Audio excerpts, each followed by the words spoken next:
నేనైతే ఇప్పుడు ఆనియన్ తక్కువ తినబోతున్నా.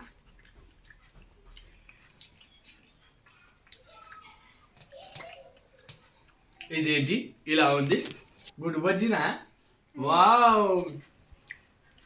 దీన్ని ఇలా వేసుకొని దీన్ని ఫస్ట్ ఇది తిందాం, ఎందుకంటే శనగపిండి కదా. అది రెండు టేస్ట్ అయిపోయింది. ఇప్పుడు థర్డ్ టేస్ట్. ఇప్పుడు నేను మిర్చి బజ్జీని తినబోతున్నాను. లెక్క నారాయణ, ఎలా ఉందిరా గుడ్డు బజ్జీ? బాగుంది. తిను. అమ్మో, అయిపోయిందా ఇది? చాలా ఫాస్ట్గా ఉన్నారమ్మా నాకంటే. తిను.